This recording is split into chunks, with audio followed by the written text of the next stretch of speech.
Welcome to this week's episode of Founders and Funders. This week I have Connor Luke Van Brown. Welcome to the show. Thank you so much for having me. And before we get into your latest work, we're going to talk about some of the earlier things you've done in life, such as be a professional cyclist. But you grew up in New Zealand. Yes, I did. I was actually originally born in South Africa. Okay. But yeah, I moved to New Zealand when I was like really young, so I don't really have any memory of it. Okay. Yeah. What was the driver to move to New Zealand? I think my parents just were sick of the crime and stuff like that, so they wanted a little bit more of a easier life in New Zealand. Yeah. And what were they doing in New Zealand? My mom, so my mom was like a freelance designer when she was in New Zealand. She used to be a buyer when she was in South Africa. And then my dad kind of just worked in finance. He was a fund manager. So yeah. Yeah. How long did you live in New Zealand? Pretty much from like 2 or 3 years old till I was like 18. And then I kind of pursued cycling overseas, after I left high school. So Yeah, yeah. what were some of your earlier childhood influences in New Zealand? Like, what were you doing? How did you get into cycling? It's yeah. I actually had a friend who kind of bullied me into doing cycling. Uh-huh. Um, and so at the time he kind of was like, I was playing rugby and I really wasn't kind of into rugby that much. And we were on the bus back home from school one day and he kind of like talked me into doing cycling. So I like went to one of the sessions and then I kind of rode my dad's mountain bike Mm. and then I got more and more into it and then my parents bought me a bike and yeah, it kind of just went from there. Yeah. Yeah. And how did you know that you had something special in cycling that like every other boy doesn't have when they ride their dad's bike? Like, when did it click that you could be more than just a recreational cyclist? Yeah. I kind of just think I was having fun with my friends and just like going for long rides. I just loved, going out and exploring and like going for 6, 7 hours and just like having no phones and just like exploring. And it kind of just kept going from there. And I just did like more and more races and the races got a bit bigger. And then like all of a sudden you're like kind of doing a bit better. And then, yeah, it kind of snowballs from there. And then you went in Yeah. And then I went overseas. 2019. Yeah. So I kind of fully went overseas in 2019 when I was with Continental team, which was like a development team for the world tour. So I spent like 2 years with them, and yeah, that was like the first kind of foray into like this world of like professional racing. Yeah. Yeah, And then what happened with your cycling career? yeah. I think I was always like really in two minds about Mhm. being fully committed to being a being a cyclist, and I think that was kind of my downfall a little bit, is like I wanted to do other things and I had passion to do other things. But then at the same time, I also wanted to be a cyclist. So I was kind of like this whole time there was like an internal conflict. And then at the end of 2021, unfortunately, my team like ran out of sponsorship and ran out of funding, and I still had a little bit longer on my contract. So I was supposed to be there for a little bit longer, and then yeah, it all kind of came crashing down a little bit. And then I think it was like December 2021, I was kind of just left with a little bit of like nothing in my life. Yeah. And so I kind of decided to stop cycling and thought like, I'll just pursue something else that I wanted to do. And kind of use it as an opportunity to like take on some of the things that I had been thinking about wanting to do when I was cycling, Mhm. like creative endeavors, I guess. Mhm. Yeah. Nice. And why fashion after cycling? Yeah, I don't really know. I was trying to actually have a little think about this the other day, and I think it was just one of those things where it's like I liked clothes and shopping, and um, my mom was a buyer, so I kind of grew up in her studio a little bit and like looking at samples and things like that.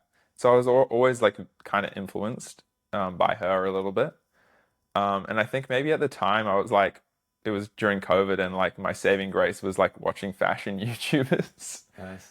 Um, and yeah, and I remember it was like one day before a stage of one of the races I was doing, and I was like it was like 10 minutes before the stage was about to start, and I was in the team van, like watching the Givenchy show that Matthew Williams Yeah. was like, it was his first show.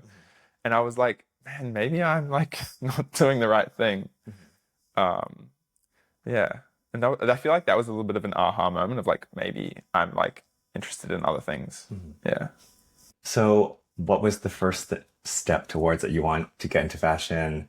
Did you start making a collection? Did you work with your mom? Like, you decided maybe fashion is a thing for you. Yeah. What were you gonna do? I kind of just applied for unis. Okay. I had studied briefly. I did animation like right out of high school. I didn't really enjoy it that much. I was like quite a lot of just like being on the computer. And I wanted to be a bit more like hands-on and textile. And so I applied for a bunch of unis. And then, yeah, I got in at UTS, which was in Sydney. And my brother actually lived in Sydney at the time. So kind of thought I could like move in with him and we can like live together for a bit, which was nice. Yeah. Yeah. What does one need to apply to a fashion school? Like when you haven't designed a collection? Yeah. So, like, tell me a little bit more. This was this was kind of a bit of a funny thing because I had never made clothes. I actually didn't know how to use a sewing machine before I started studying. But so you have to make a portfolio. Because I didn't study here, so I didn't have an ATAR or anything like that. So I couldn't really apply without a portfolio. And so I kind of just like got my mom to like help me do a portfolio. And so like I would like kind of do these mock-ups and she would like sew them or get someone to sew them for me, which is like a little bit of a cheat kind of hack. Yeah. I think probably they were looking for you to like sew the stuff yourself. But I got in nonetheless, so I've kind of just like pushed that aside a little bit in my mind. It's still your designs. Yeah. And did you have sketching skills before? Or like, Yeah. So because I did animation and I've been drawing my whole life. So like drawing was like pretty natural for me. So I hadn't necessarily like drawn clothes before. But I kind of just, how I draw them now is in like a very like anime-esque style because I feel like that's what I grew up kind of sketching. well, I see like there's some inspiration from Final Fantasy, Dungeons and Dragons. Yeah, definitely. I played like so many video games when I was younger. And so yeah, it's kind of like this thing that there is like fantasy elements in a lot of the stuff I make, but it's almost like trickled down from like the people that made Final Fantasy were inspired by like actual historical dress, but I'm like a step away from that where I'm like inspired by the things that I'm inspired by them and they're inspired by like the historical things. So it's like not exactly, it's a little bit of like a Inspiration on inspiration. Yeah. And how would you describe that collection or that you submitted to the schools? Like what was the inspiration and what were those pieces? The portfolio. Yeah, portfolio. I actually had a look because I was clearing out my closet the other day and had a look at them. They were, I think I like really liked Capital at the time. So a lot of it was like that like Japanese Americana kind of vibe, very different to like what I make now.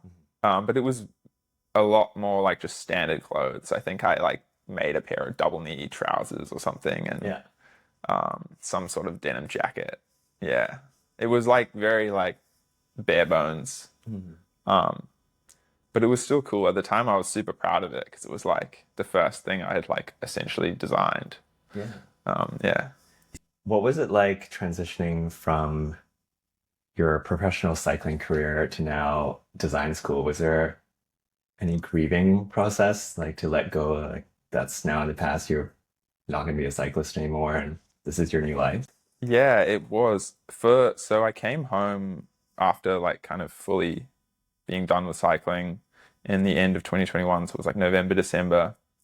And I was like in major limbo. I had applied for schools, fashion schools, but I hadn't heard anything back yet. And I was like, very in this like limbo state. But I was lucky enough to like I met like one of the most amazing people that I've like ever had in my life, who like kind of really inspired me, and we had this like amazing summer holiday, I guess, together. Where did you go?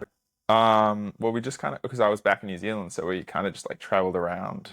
Um, and she kind of saw value in me outside of cycling before like anyone else did really.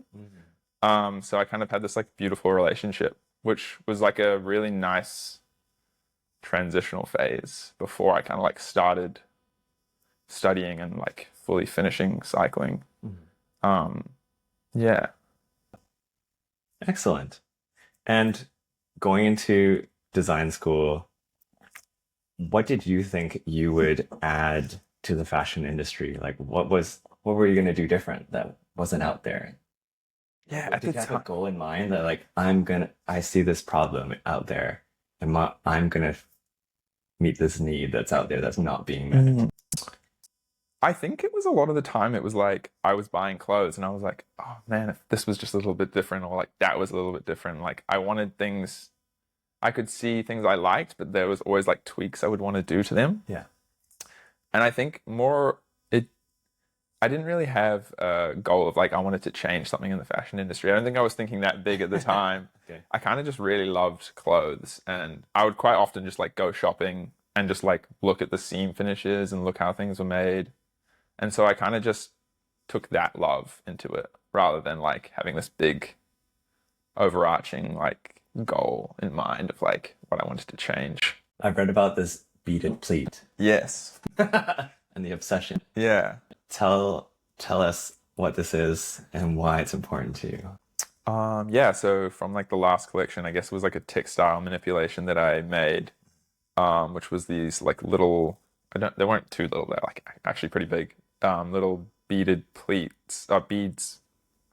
And they were kind of just like sandwiched between two eyelets, and then I would put like a cord through it. And then I actually don't know how it came about. I think I was just trying to look for different ways that I could like manipulate shapes without pattern cutting. I was like trying to limit myself a little bit because I'm very focused on pattern making. Yes. But this was like kind of a way that I could have like an excess amount of fabric and then like bring it in. But I also wanted kind of this like organic nature of like the wooden aspect of the beads to be juxtaposed with like these nylons that I was kind of using. They were like more of a technical fabric.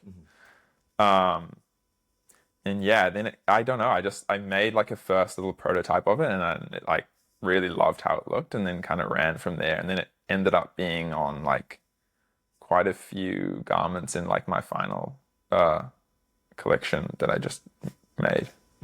Yeah. So tell us, for those who like, aren't in design school Yeah. and have only watched Project Runway, Yeah.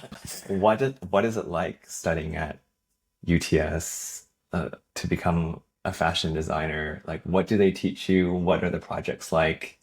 And what have you learned so far? Yeah. So when I started studying, I actually had no idea how to sew Okay. or how to pattern make or anything like that. And so there was a lot of that, like rigorous hours on the sewing machine trying to learn how to sew straight. But there was a lot of like design thinking and a lot of theory as well, like how to kind of like have a starting point and like create like finding references to use as well, was like a really important thing. And then, yeah, I think the biggest thing for me, because I feel like I was a little bit older and I had an idea of like kind of the things I wanted to create.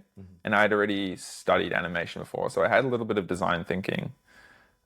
I just really needed the like technical help, which was the biggest thing. So yeah, learning how to pattern make was a big one. I actually started teaching myself like 3D pattern making software so I can like make the garment in like a 3D space and sew it together and kind of see how it looks before I would actually make a prototype, which I think was like super beneficial, especially when I was trying to do like quite intricate things.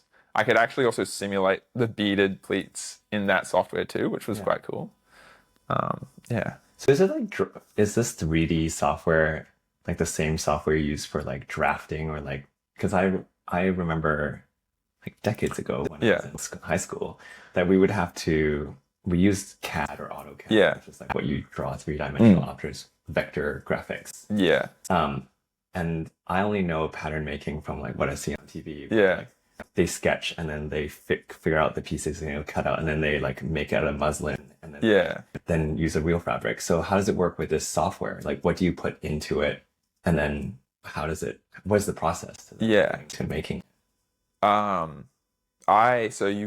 A lot of with like pattern making, you'll start from like a basic block. So it'll be like a bodice. And so it'll kind of have like armholes and a neck hole and maybe some darts. And I actually like made those in that software. So it's like a CAD software where it's like Illustrator, you just draw points. Okay. And they kind of connect and then like make a shape. But then there's like two windows in it, and so one's like a 3D window, so you can kind of see the like flat shapes in the 3D window as well. And then you like position them on the body, and you can like sew the different lines together. And then it prints out into a pattern that you then can you like lay it out into a big marker, and then you like can cut it out of fabric. That's so cool. Yeah, I still would make like a muslin or like a prototype of it, and then like go into the final. But it just eliminates like multiple Steps. yeah, and like multiple prototypes as well, which is good. And then I can kind of see like if I'm going somewhere with it and I'm like, oh, that's not really where I want it, I can like switch it up, I guess, as I'm pattern making. Yeah. It'd be so nice if it could be the equivalent of 3D printing, where like you play with it and then like it Just spits it prints- out and then it stitches it together. Yeah. I think you can actually like there are some pretty amazing things happening with like 3D knitting Okay. where they can like kind of do essentially that. Yeah. Where you have a similar software to that and then like the knitting machine just like knits it fully wow. in one go. Like armholes and everything. Yeah. That's so crazy. We actually had a machine. It's called like a Shimaseki machine at UTS. They were very like coy about not letting many people use it though, so I never actually got to like use it, but it was pretty cool to see it in action, I guess. Yeah. Yeah. So you already had inspiration from like your drawing anime days. Yeah. And you already could sketch. Yeah. So these are more technical skills. And did you have inspiration from other designers like in the industry? Like did you have role models that you looked up to in the industry or like any labels that really resonated with your aesthetic? Yeah, I think I had a few when I started studying, but like as I was studying, I kind of like was researching more and then finding things that I like kind of resonated with a bit more. Who are these people? Yeah, so a big one is Kiko Kostadinov. Yes. It's like one of my like biggest idols, I guess. Why? I'm just really drawn to like the technical aspect that he has in a lot of his garments. Like I'm actually wearing like this knitwear is from there. And I feel like in menswear there are a lot of brands that do that kind of technical aspect, but he does it in quite a playful way. And I'm really like drawn to like the colors as well that he uses. Whereas like a lot of other brands that do the technical stuff, it's quite like monochrome. I kind of looking for like the weirdness a bit in the designs. And then another one is Craig Green. I actually recently, like I've always known about his work, but I recently researched a lot more of it when I was doing my honors collection. And I was like blown away by the stuff that he sells is quite different to like what he does for his runways.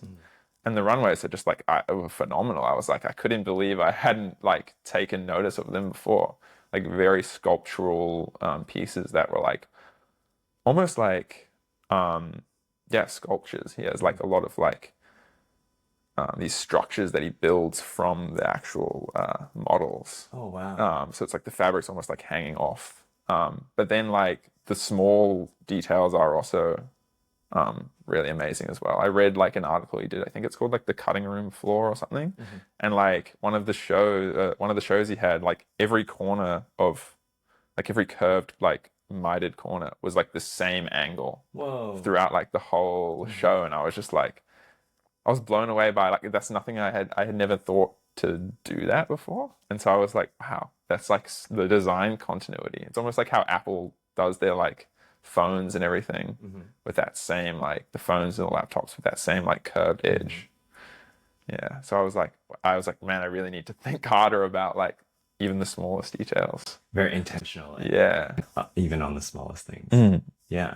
So you talked about your your honors collection. What did you decide to call it? Yeah, it's called Resembool. It's actually, a lot of people thought that it was called like Resemble, like it was resembling something, but it's actually named after like, it's kind of lame, but it's named after a place in Fullmetal Alchemist, which was this anime that my brother and I used to watch. And so when I started designing it, I was trying to like create a story of like a character coming home. And in that anime, they like, Resembool is like the place they grew up. And like every time they go back there, it's like kind of like a checkpoint of them, like this is how far they've come in their journey. And I had thought about that name for like ages, and then I just decided to use it. It's like, it's kind of more for me than it is for anyone else, but yeah. And you got selected for Melbourne Fashion Festival showing soon. Tell me that process. Like, how do they decide who gets chosen, and like how does it all work out? Yeah, so you have to submit like a portfolio type of thing. At the time though, I actually hadn't finished the collection yet. So I was kind of like submitting, I was like, this is what it's gonna be like. So just trust me, please.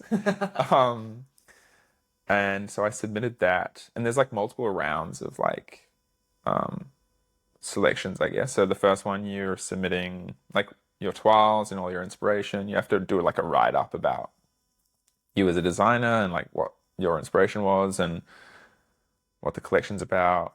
And then after that, there's like like they narrow it down, and then you have to make a video kind of talking through like all your garments that you want to have shown, which was pretty stressful because they didn't give you that much time. I think it was like 3 or 4 minutes, and I was like, I've just spent a whole year fixating about every detail. It's like hard to cover it in such a small time. And then I sent that off, and then like I got a call that said that I had been selected, which was pretty amazing. I think like my stuff is like, I'm making stuff I want to wear more than like the spectacle of it. So I was like a little bit surprised that I got selected in a way, because it wasn't like the most like voluminous. Yeah. And I think that maybe there are other collections that are better for a runway space, I guess.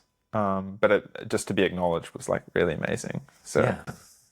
How did it feel? Was there a moment where it then now validates like you've switched careers? Like now, like you're selected to show your collection. Yeah. Is this like a feeling of like cycling's really gone, and like this is now like more concrete? This is your path for the next while. Yeah, definitely. Like I had a lot of people messaging me after I had like posted the photos, and after we did like the UTS runway, graduate runway, that like, were kind of giving me praise, and I was like, wow, it like feels like I maybe made the right decision in stopping cycling. But I think for the most part, like, so I really did find like another passion in life when I started studying. So I kind of hadn't really necessarily thought that way of like, have I made the right choice? Haven't I? I was always just, I'm loving what I'm doing. So I think, yeah, I kind of just never looked back. Tell me about the call from Song for the Mute. Yeah. I've been working kind of casually there for like a year and a half now. One of my tutors from uni was like a pattern maker there, still is a pattern maker there. and I just kind of started one holidays like cutting patterns for them for their next collection that they were showing. And How did it come about, the opportunity? yeah, I actually just reached out to my tutor and I was like, hey, I know you work here. I'd love to like intern if they ever have anything available, because I'd been a big fan of the brand since I moved to Sydney. Um, I didn't even know they were in Sydney until he said that he was a pattern maker there, and I was like, oh wow, I thought there was like a brand that was overseas. So yeah, then I asked him, and then he said he would let me know. And then one day he just came to me in class and was like, hey, they need cutters if you want to help. So um, I just started cutting patterns for them and just cutting out the fabric. And yeah, it's kind of just been working there ever since. It's like I still do when they need patterns cut, like I'm still cutting. And then like I've just been given a little bit more opportunity Yeah. as it goes on. And I'm kind of like there a bit more frequently now, which is really nice. The brand's like growing so much. I So love their clothes. yeah, I wish I could have a closet full of their clothes. yeah. No, it's great. Sometimes when I get in there early and I'm like in the studio and like no one else is there, I was like, I'm just like looking at all the samples and just like admiring things. Definitely working there while I was doing my honors collection, kind of I was able to see like professional garments, how they were finished, and then like kind of see the level of detail I needed to put into my own Yeah. stuff, which was really good. Such good experience. Yeah. What are things you learned there that you did not learn in school? Um, Cutting sheer fabrics, I learned there, like to sandwich it between like some pattern paper and then like the fabric and then like your patterns on top, which was a good technique. I didn't know that when I was cutting out like sheer or like lining fabrics. They always move when you're cutting them, so that was a really good tip. But I also learned a lot about fabric choices. There was like I hadn't really seen that many fabrics, I guess. And then working there, I was like seeing the swatches that they would pick out and then like go into the production. And I was like, I never would have like thought, I would never have thought to use that fabric on the jacket. And it kind of like opened my mind a bit to like a bigger range of like fabric choices. Yeah. Yeah. How did you balance working there and building your collection while studying? Yeah, it was pretty hectic actually. I think I was there like 3 days a week, and then at uni 2 days a week, and then the rest of the time just like working on my collection. Like in honors, you kind of it's just more like uh, you only have a tutor that looks over like your progress once a week, and then I also had to write a thesis, which was like another day in the week. But then other than that, it's kind of up to you. Um, so yeah, it was pretty hectic, but I really loved working there, and like the experience was so beneficial that I just like tried to make it work. And like I would just once I'd finish work for the day there, I would come home and then like work for another 4 hours on my own stuff. So it's kind of like I knew I was kind of burning the candle at both ends, but it was kind of worth it in a way. I knew it wasn't going to be forever. Yeah. How does it compare with training as a professional cyclist? Like, because that's also relentless and like there's Yeah. things you have to do.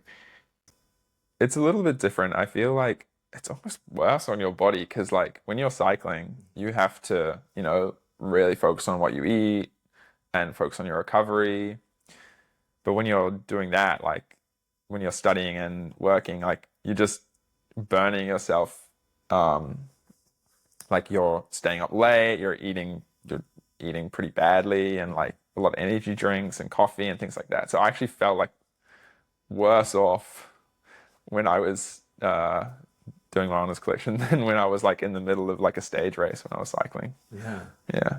I want to know about the economics of being a designer. Mm. Like, so you're studying, so that's through like HECS debt that you have to like borrow money or you funded it from your professional cycling career. Like, how did you like take this time to, and you're also working to fund it. Like, how financially heavy, like tell me about the financials of like becoming a designer. Yeah, it is quite a big financial burden a little bit, but I was lucky enough to have saved a little bit of money when I was cycling, and then also I had a lot of cycling gear that I was able to sell Nice. and kind of fund my university. Unfortunately, I wasn't able to get a HEX loan because I'm from New Zealand, so I have to pay my fees up front. So the cycling savings and then the work and then the money from selling the gear kind of covered the university costs, which was nice. And then working kind of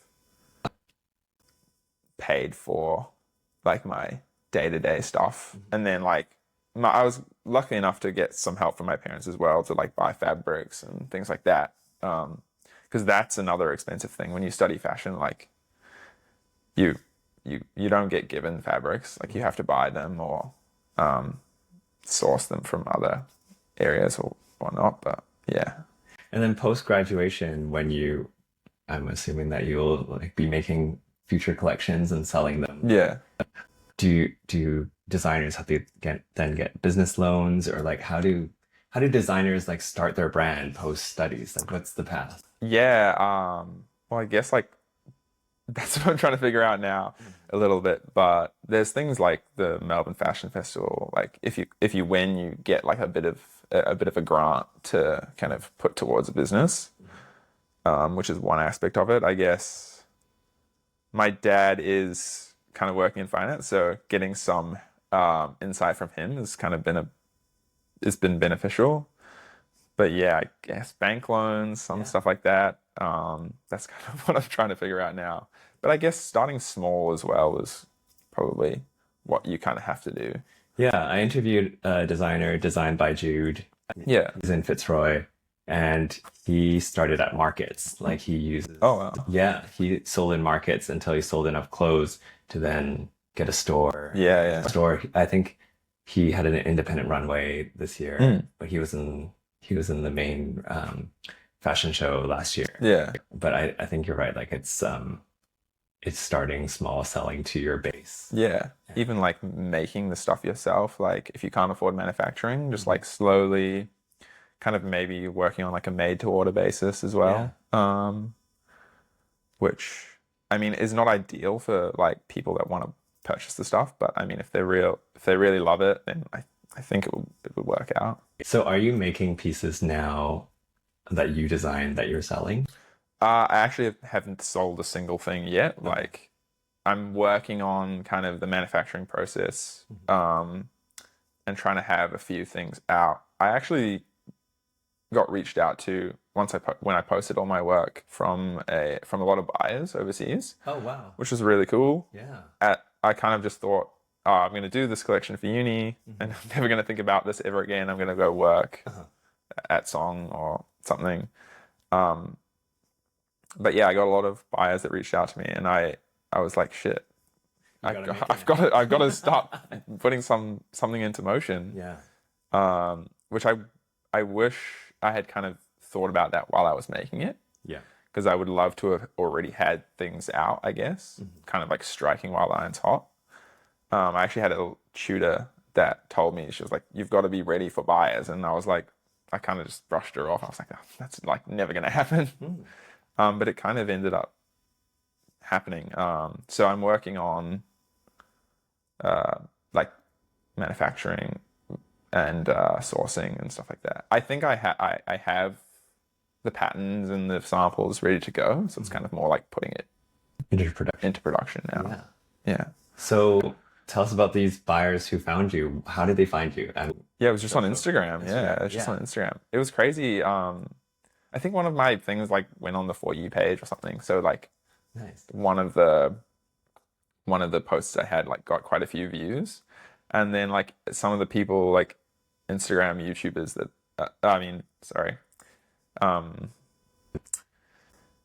fashion YouTubers that I had like watched when I was like in COVID, like just getting into fashion, actually started following me from seeing that, and that was like kind of like a bit of like a cool moment. Yeah, and so the buyers just reached out to me on Instagram. Which was. Where are they located? Are they in Australia? No, a few in Japan and then like one in London. I could definitely see your collection in Japan. Yeah. And then I got like quite a few people also like reaching out being like, hey, like, can I buy this? Yeah. And I was like, I only have one. I didn't want, I kind of Size. need it. Yeah. But I was like, I'm gonna sell them like at some point, in the near future. So yeah. Have you created a wait list? I haven't yet. I've kind of been like focusing more on the side of like trying to source fabrics because that was the biggest thing. I was kind of buying fabrics from just like consumer fabric Yes. sellers. And like you can't really afford to like buy the meterage. No, and they don't have enough meterage anyway for you to buy from them. So just like finding fabric suppliers has been a big kind of thing I've been doing over like the last 2 months. That's very exciting. That Yeah. Yeah, highly recommend getting a wait list or like a wait list of the people who are interested because then you can give them updates. Yeah. And I think one challenge with like social media is like they own your customers. Yeah. And so if you get blocked, you lose all of them. Yeah. You don't have a direct channel to always message them like Yeah. as a group. Yeah, true. So for any brand, like just get their contact details is the most valuable thing. Yeah. Yeah. So that you can give them updates when they're ready to sell Yeah. or when you launch your web store Yeah. or whatever. Really, really useful. Yeah. Yeah, I'm really excited to see when you start selling and let me know. Yeah. I'll join your wait list. Yeah. Thank you. So your collection you're gonna show next week. Yeah, on Tuesday night. And how do you feel about it? It's good. I feel a little nervous about it. I think it's like I've only done the collection's only been at the UTS graduate runway, which was quite a small event, and I saw the venue for this, and I was like, oh wow, it's like pretty big. Yeah. So a little bit nerve-wracking there, but I feel like the collection I've seen so many times, I'm almost like sick of seeing it at this point. So I'm kind of like ready to almost be free of it in a way. I think after the show, it'll be a bit of like and then you have to produce it. Yeah. I think I'm gonna have to tweak a few things. That's kind of what I'm working on right now, so that like some of them are a bit hectic. I definitely want like the beaded stuff to be in there, but like on one of the jackets, there's like 150 eyelets. It's just not possible. Yeah. I don't think anyone would want to put in 100 eyelets on 150 eyelets on a jacket. Right. So things will have to change slightly, but I think it'll be more wearable in turn anyway. Yeah. It sounds like a pretty smooth journey. What were some of the biggest challenges along the way to get to here? Like designing the collection. Like, yeah, to getting to show at the fashion festival. I think I like self-sabotage a little bit when I'm designing. Okay. I feel like I have to be in like a mode of like a little bit somber or a little bit like depressed even to kind of like work on the stuff. And so that's really draining for me. To get into that. Yeah, I kind of just like put myself in there, and yeah, it was. So that's kind of like the biggest thing, and then just like prototyping and toiling and like feeling like things aren't good enough and having this like imposter syndrome. Even like on the day that we showed the graduate stuff at UTS, I was kind of just like, oh, no one's gonna like get it or even like it, and yeah, that was kind of the biggest thing, I think. How have you learned to deal with those moments? I don't know. I'm still trying to learn how to deal with them. Yeah, I think just I started to kind of have a bit of a radar of like, if I would wear it, I'm kind of like good with putting it out there. The only thing is like I feel like I nitpick a bit with a lot of the garments, and I like try to put too much into certain aspects, and it's like sometimes people just like want a really beautifully made shirt, and like I'm trying to like trick it up a bit too much. And so that was kind of like a big challenge for me with one of my tutors that I had, Kine. She was like amazing tutor for me.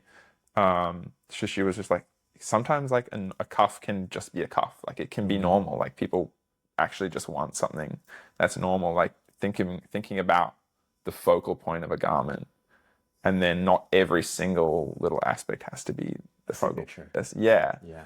Which was, I think it actually made me like a lot of the things I was designing a bit more. Yeah. I think When I recent, kind of, yeah, go on. when I took that mentality into designing. Yeah, I think I suffer from imposter feelings like recently. Yeah. And I think something I saw, which probably is not a good place to find inspiration from Instagram, Yeah. but I think there was a reel that said if you are sourcing like validation from the public that you're good enough, then you also have to be open to criticism that you're not good enough. Yeah. So like it really needs to come from within. Yeah. That's like what you're saying around like you need to get to a place where what you're putting out there is good enough for you. It Yeah. doesn't really matter what other people say. Yeah. I think, yeah, that's a good way to think about it. I think like a lot of people though, like designers have, and they also like the designers like their children. So when people do think negatively of them, it can be like they take it quite personally. But like trying to separate that is a good thing. Like trying to separate from like people saying that they don't like something isn't necessarily like personally attacking you. What's something you wish you knew before you entered design school? The biggest thing I learned there is like tutors aren't trying to like personally attack you when they give you feedback. I think a lot of times when I was like given negative feedback at uni, I was kind of like really hurt by it. And like, this tutor hates me. She's just out to get me. But like they do just want you to flourish and be better. Yeah. Yeah, which was, I think I had a lot of times when I thought like people at uni, especially tutors, hated me because they viewed something that I did like not as amazing thing as I did, maybe in my head. So yeah, and also I kind of wish that I hadn't taken it so seriously at the start. I remember when I first started studying in my first year, I was like fixating about everything and kind of making myself sick in a way. And like only after like I had a very big crash out, I was kind of just like, I really just need to relax on some things. Like not every single thing has to be perfect, even though I would like it to be. But yeah. Were there lessons from your cycling career that helped you in your design studies? Yeah, I think I definitely had like dedication for it. Unfortunately, when I started studying, I had a very self-destructive mentality of thinking that like I had failed at cycling, so this was like my last chance. I was like, if I don't succeed here, it's like nothing really left for me, which is like, It's very yeah. And I was like 23 at the time. And like, if I could go back and tell myself that, I'd be like, dude, you have so much time to figure it out. Like, you don't have to, this isn't your last opportunity. So just like really trying to change that mentality was like really tough for me. And I think like things in my life ended up changing significantly because of it that I wish I had known earlier, and like things kind of blew up a bit. And so yeah, I wish I had known that a little bit earlier, but I'm here now, so You are here now. yeah. And what do you look for in a good mentor? Like I'm obsessed with listening to Tim Gunn. Yeah. The Runway. Oh, Like okay. he's like the multi-season like design coach mentor. Yeah. Walks around, just gives really constructive feedback Yeah. to get the most out of designers. He's not a designer, but he just like gets people to perform at their best. Yeah, yeah. So I'm That sounds obsessed with like how he guides his pupils. Yeah. What do you look for in your tutors, and like what do you define as a great tutor? I think what I really like about some tutors that I've had and like what I look for in a tutor is kind of like someone that's like they don't necessarily let their design thinking dictate how they want you to design as well. Like they just want you to be like the best version of yourself and like the way in which you design. And yeah, that's kind of like not letting their own biases kind of like dictate how they tutor you, I guess, which has been like, that's like the tutor that I had last year when I was studying, when I was doing my honors collection. She really just like saw kind of like the way that I designed and saw like the inspiration that I had, and she really like helped push me in that direction rather than kind of pushing me in a direction that she liked. Yes. I guess. Mhm. Yeah. Nice. Okay. And for our listeners who want to follow your work, where can they find you? What's the best way to support your journey? I guess the best way right now is on my Instagram. It's like connor.lv.brown on Instagram. Yeah. Hopefully website coming soon. And yeah, I'm gonna do like a little pop-up in Sydney in June, July with some of the pieces that I've been working on now. So yeah. And And the then fashion show. yeah, Melbourne Fashion Festival on Which Tuesday. night are you showing? On Tuesday night, yeah. Okay, great. Yeah. Thank you so much for your time. No worries. Thank you so much for having me.